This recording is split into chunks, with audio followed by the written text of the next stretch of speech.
today we have Pasquale joining us from Pasquale's Family Restaurant in Rochester. How are you today, sir?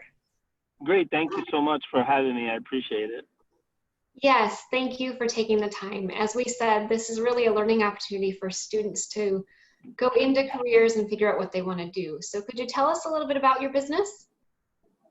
Yeah, absolutely. So my name is Pasquale Presa.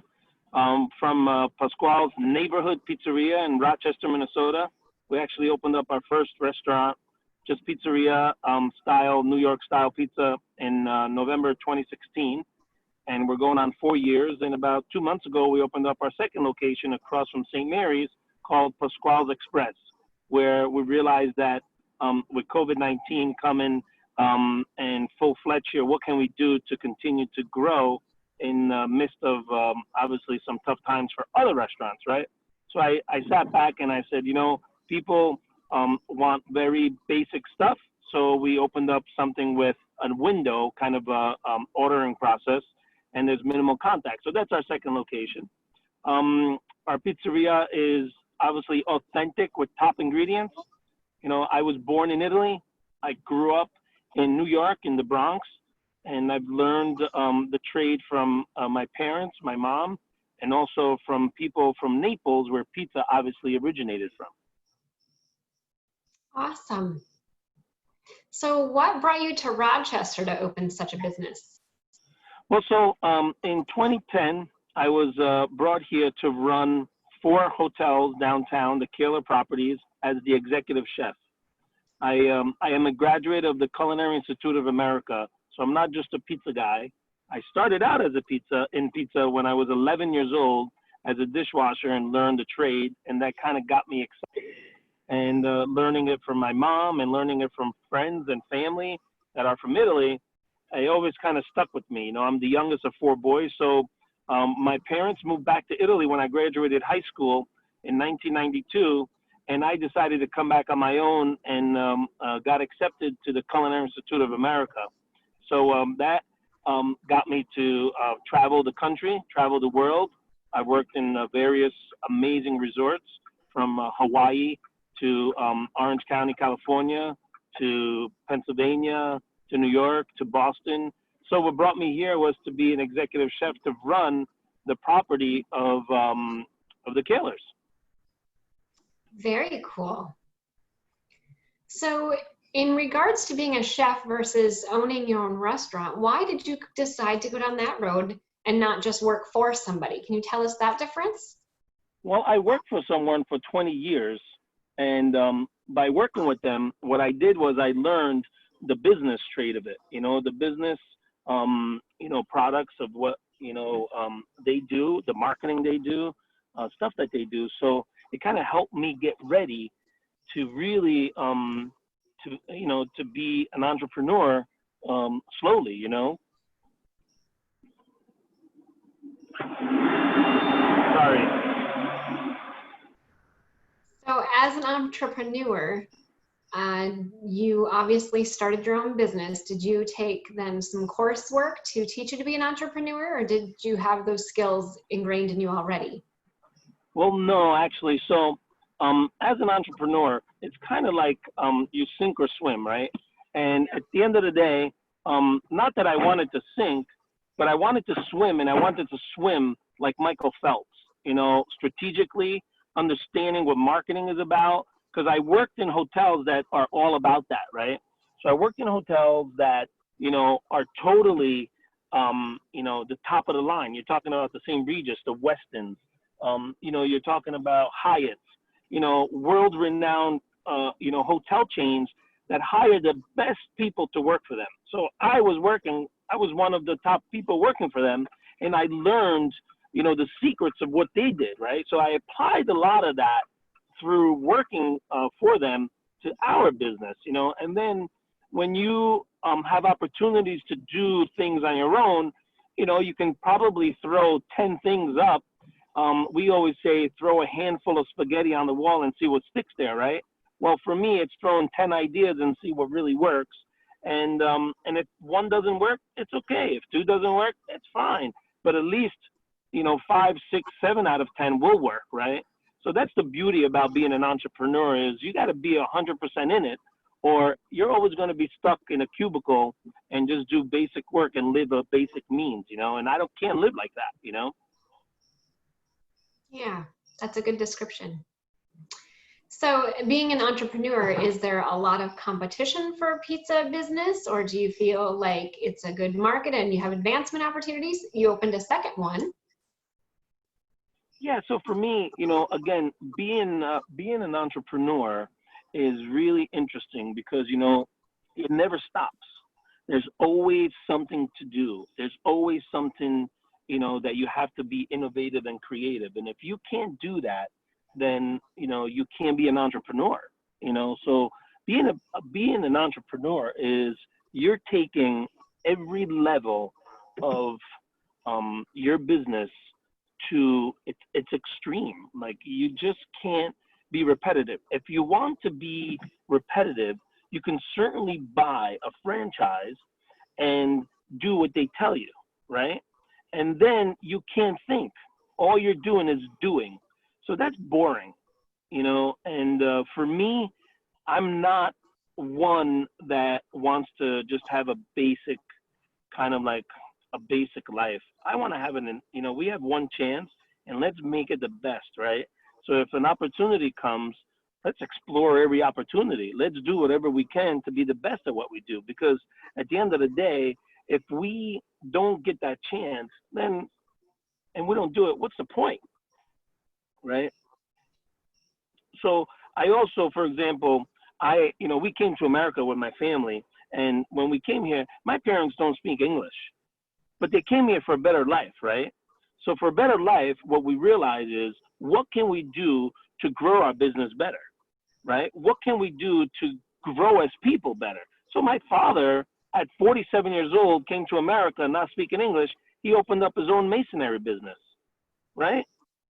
But his crafts, his hands is what made him be successful. You don't have to speak the language. You just have to be able to work hard and provide a service or provide a product, and then you're good, you know?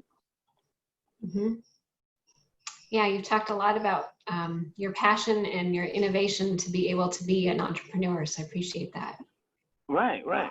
A lot of hard work. What about technical skills? I mean, not just anyone could do this. What kind of skills would you need to own a restaurant? Well, I can tell you that, you know, the technical skills are obviously skills that you know, the science behind baking. So not everyone can get into business without knowing the business. Half the battle is understanding what your passion is. And when you understand your passion and you understand your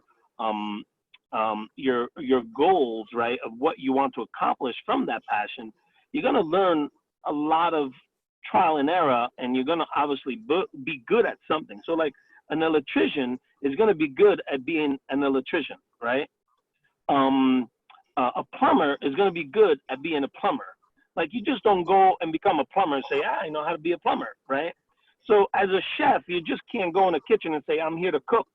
Well, you have to have the basics. You have to have a passion of what you want to do. And then with that, you build on top of it. And then you find an opportunity to like, holy smoke, this is kind of cool. We can grow this business, or we can do this, right? Because there's a demand, right? So there's like, for example, I compare my brand, like Pasquale's brand, to any form of top brands, right? So the way Starbucks thinks, the way Nike thinks, the way Adidas thinks, well, why can't I think that way, right? So they're not any special to me. They sell one product or two products, right? So if Nike sells just sneakers, they're making the best sneakers available, but for kids, for adults, for seniors, for runners.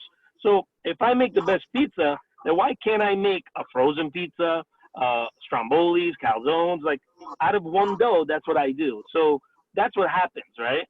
Oh, sorry. Sorry. Yeah. No, that's okay. Can you tell us an average day? So I'm assuming you're going somewhere now. What does an average day look like from start to finish, and how many hours and what kind of tasks do you do? So a student that wants to open their own business understands the real ins and outs of what a day would look like. Well, so it starts out, obviously, the first couple of years of business is really a lot of work, right? Unless you want to pay people to do all your work and you just kind of like do nothing, but that's going to cost you for it. So it all depends on the level of what you want and how much you want to put into it. For me, in the beginning, I only had a small circle of people that would help me, like in accounting. I knew how to do it, but then I needed someone to take over, right? So the beginning, I did most of the work. Then I started seeing, oh my God, we're going to get busy here. So I hired someone to be kind of like my assistant to understand where all the accounting goes to, and how we break it into GL codes and into QuickBooks. And then we have a CPA that kind of oversees her. So then all the things are aligned properly and we're paying our taxes and revenue taxes and things that you have to comply by, right? So in the beginning, it was a lot of work. I would say probably 20 hours a day. I didn't sleep because I was always worried of, oh my God, I got to do this, I got to do that. Then as time went by, I started working a little bit less, where I would probably say 16 hours a day, and I was like, okay, I can make this work better. Then I started realizing, okay, you know what? I have someone that opens up in the morning. They turn on the ovens at 7 in the morning. I don't have to go in and turn on the ovens anymore. So now I can go in at 9 o'clock in the morning. So at 9 o'clock, I taught my staff, our team, how to open up, how to make pizzas. So now I don't have to get there until 10 o'clock in the morning, right? So with time and repetition and training a good team, you'll identify now, where are you really needed? What is your, where do you really fit as the owner, as the leader of the company, right? So the coach of a team can't play the sport and coach, I mean, he can play a position if he had to, but the rules are he can't, right? So me as the chef, as the owner of the business, I know every aspect of it and I can fill in a void wherever I have to. So my day is not as crazy as it used to be, but there's times that it is. Like this morning, we had to produce 60 pizzas by 9:30 in the morning. We rarely have those orders. So I had to get in there by 8 o'clock, make sure all the product is ready to go. And then by 9:30, we had to get our pizzas done, So with time, we identify, where we need to be, how we can help out. And plus, it actually is a booster of morale to our team that me, the owner, I'm in there with the guys making pizzas. Very cool. So the day varies. And now I can say that even with having 2 locations, I work hard, but not as hard as I used to.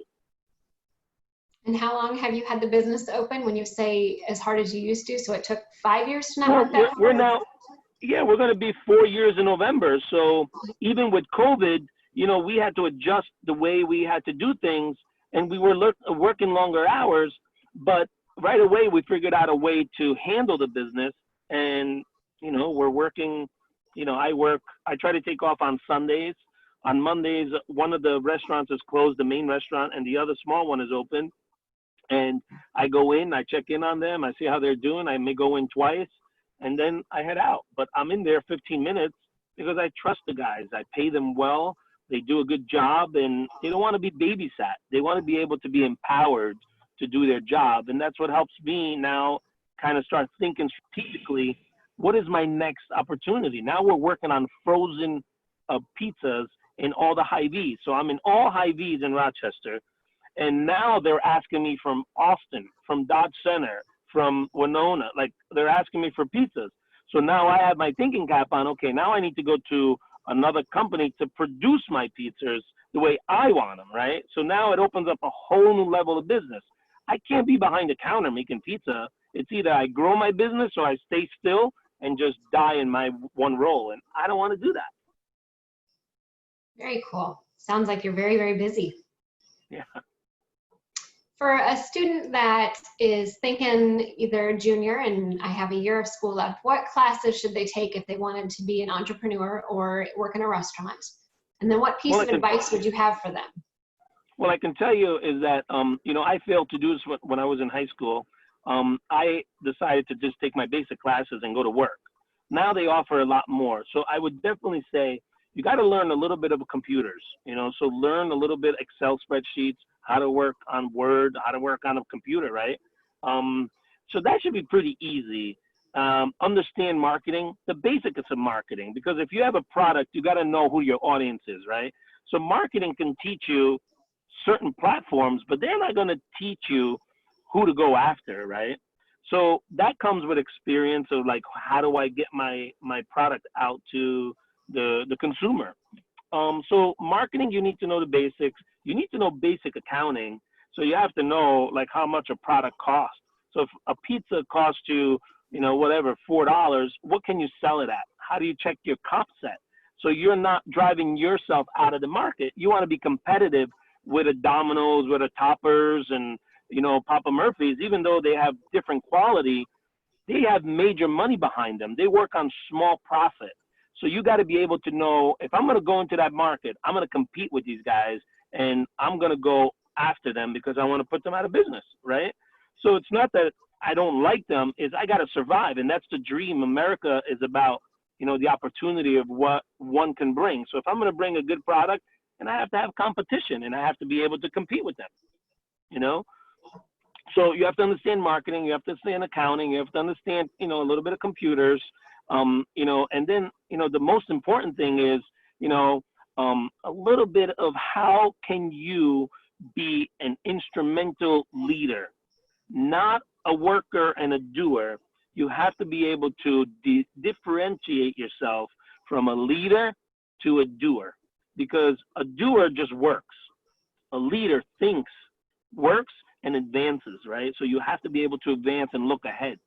So the more you look ahead, the more you're a visionarian, the more you're a thinker of how can I get myself into multiple markets and grow my business. That's what you have to always have, is that vision of growing. Because if you don't want to be an entrepreneur, then you could just get a basic job and you're not going to think that way. But entrepreneurs are thinkers, and they constantly want to innovate and create every day. Very cool. In closing, a lot of students that will be watching this may want to reach out. Is there a preferred method that they reach out to you? Yeah, so they can reach out to me via email. My email is Pasquale, Pasquale, at pnpizza.com, and they can send me an email. And if they can't get if they don't have an email capability, they can call me on my cell phone. My cell phone is 845-642-4295, and I answer phone calls, and they can send me a text. Half the battle is also feeling comfortable to ask questions. Don't think you know it all. Make sure you ask, because you know what? There's many ways that you can fall down, and sometimes you may not be able to get back up. So it's okay to fall. Don't fall too hard, because it's hard to get back up sometimes, Well, thank you so much for your time today, and we will look forward to working with you in the future. Awesome. Thank you, Jamie. Take care, okay?